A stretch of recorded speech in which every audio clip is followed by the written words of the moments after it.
Olá, meus queridos e minhas queridas, como estão? Vamos dar continuidade aos temas referentes à disciplina de Psicologia da Educação. Eu, juntamente com vocês, estaremos aí compartilhando nesse momento Liberdade para Aprender. Nessa aula, daremos continuidade ao assunto sobre Carl Roger. Mas quem é este homem?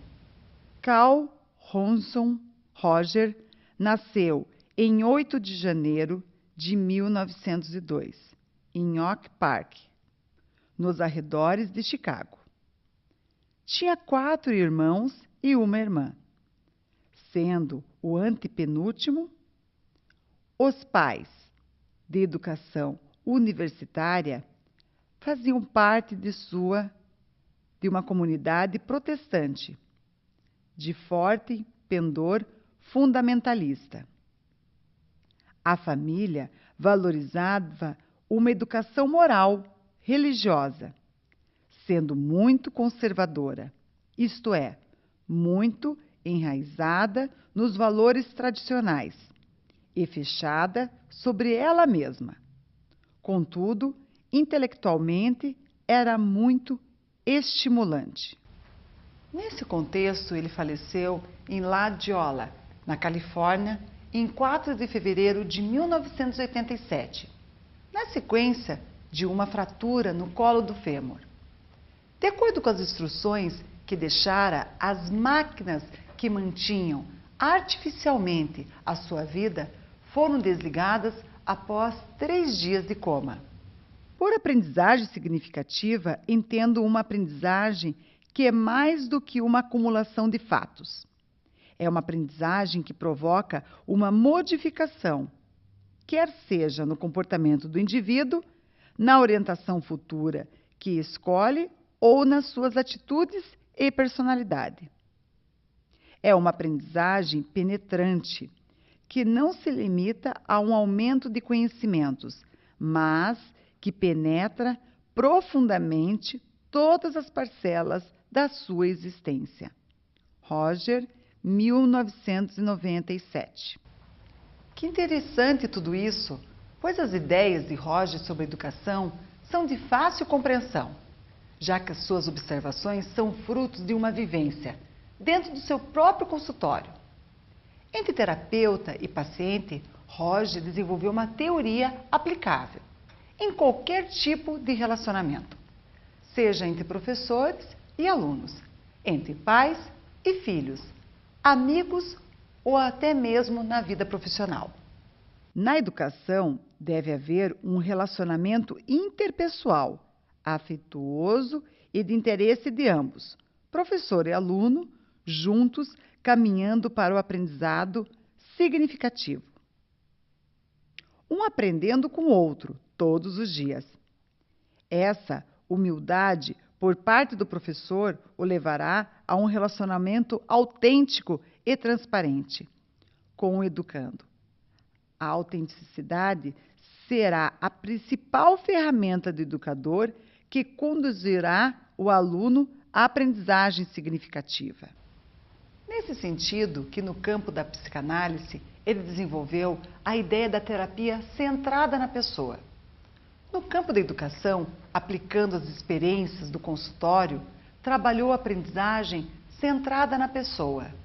Roger combate a aprendizagem do tipo tarefas, que só utiliza as operações mentais, não considerando o indivíduo como um todo.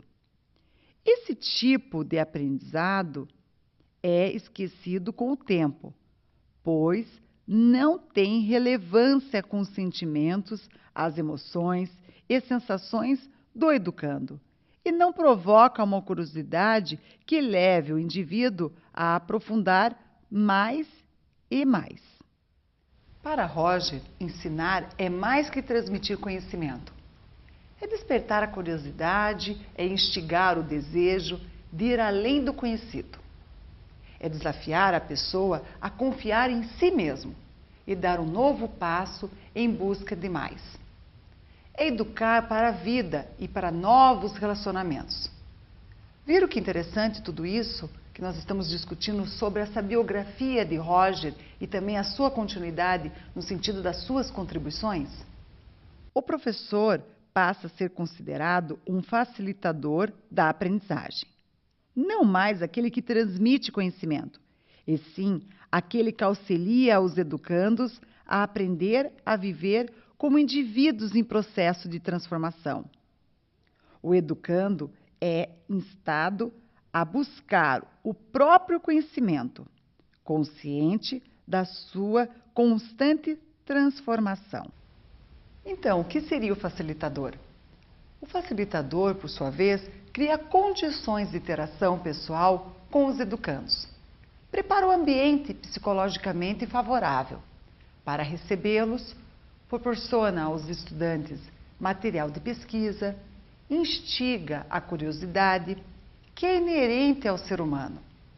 Para promover a aprendizagem significativa, o facilitador ensina aos educandos a buscar o seu próprio conhecimento, para tornar-se independente e produtor do seu próprio processo cognitivo. Para conseguir um bom resultado como facilitador, é preciso ter ou desenvolver algumas qualificações. A mais importante de todas é a autenticidade, qualidade que consiste o respeito dos educandos. Nesse caso, o facilitador precisa aprender primeiramente a ser autêntico consigo mesmo e só depois expor aos alunos seus limites e suas dificuldades. É preciso deixar cair a máscara do educador bonzinho, compreensivo, tolerante. Ser verdadeiro sem transferir suas próprias frustrações para os alunos. É preciso se mostrar pessoa, como eles também são, com defeitos e qualidades, sentimentos e desejos, alegrias e tristezas. Um ser real e comum com sua própria história de vida. Essa transparência conquista a confiança e o respeito dos educandos. Assim temos a segunda qualificação. É o apreço, a aceitação e confiança. Isso significa ter carinho pelo estudante, por tudo que ele representa, considerar suas ações e reações e aceitá-los como as pessoas reais como você. O facilitador confia nesse ser em transformação, que possui qualidade e defeitos, que busca satisfazer suas aspirações, desejos, ansiedades, como qualquer ser humano.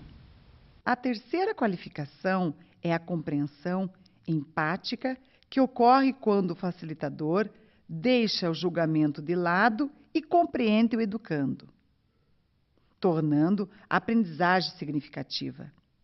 Quem possui essa habilidade não classifica o aluno, antes integra-o ao grupo. Possui a capacidade de olhar o outro de seu ponto de vista e isso será de extrema importância para a aprendizagem. Se colocar na posição do outro, olhar através do ponto de vista do estudante, são fatores fundamentais para a aproximação do facilitador e do aluno. O aluno não tem que se preocupar em ser avaliado pelo próprio professor, pois faz parte do processo de aprendizagem a autoavaliação dita responsável. Termos utilizados por Roger. Ter empatia permite que o educador compreenda os sentimentos do aluno e que lhe comunique que ele está sendo compreendido. Aceitar incondicionalmente o aluno consiste em aceitar os alunos como eles são, sem julgá-los, sem barganhas usuais. Na aprendizagem centrada na pessoa, o aluno torna-se gestor do seu próprio processo de busca do conhecimento. Ele aprende também a estabelecer critérios, a determinar os seus objetivos a serem alcançados e verifica se foram realmente alcançados. Dentro desse critério é que se embasa a autoavaliação do aluno e a autoavaliação também do professor. Termos utilizados por Roger: ser autêntico, honesto e congruente. Significa ser o que se é. A pessoa congruente aceita-se e compreende-se. Relação cordial entre professor e aluno. Que legal, então, essa atmosfera da sala de aula. É o resultado da personalidade, do humor, das palavras e atitudes do professor. Quando isso ocorre, os alunos se sentem apoiados, livres de críticas e censuras. Trabalham descontraídos e, com isso, rendem intelectualmente mais. Vocês viram se deparar com essas ideias constantemente na sua prática pedagógica. Tivemos hoje, então, a complementação nesse sentido para pensar nesse papel enquanto professor, enquanto aluno e as contribuições que Carl Roger traz para a educação, ou seja, mostrando realmente a necessidade de estabelecer um vínculo com o aluno, ou seja, só dessa forma poderá, de fato, acontecer a aprendizagem. Então, essa relação, essa parceria que tem que existir e que seja um processo de autoavaliação entre duas pessoas que estão ali em processo de aprendizagem é muito importante. Então, veja, uma contribuição de tantos anos, ela vem retomando isso no processo educacional. Até hoje, utilizamos dentro da psicologia da educação essas terminologias, esses processos educacionais que contribuem, de fato, com o nosso trabalho, que é a prática de sala de aula. Então, vocês, acadêmicos, que estão aí pensando sobre a dinamicidade do aspecto da escola, como é que esse processo de fato acontece, como é que esse entendimento da aprendizagem tem que acontecer. Então, assim, educadores cada vez mais subsidiando as práticas para a gente, de fato, gerenciar a dinâmica escolar. Agora, pergunto a vocês que estão agora mais tranquilos e talvez mais preparados. Bom, meus queridos e minhas queridas, nosso tempo já está acabando. Espero que vocês tenham aproveitado cada minuto dessa aula. Não esqueçam de ler sobre o assunto para aprofundar mais os seus conhecimentos.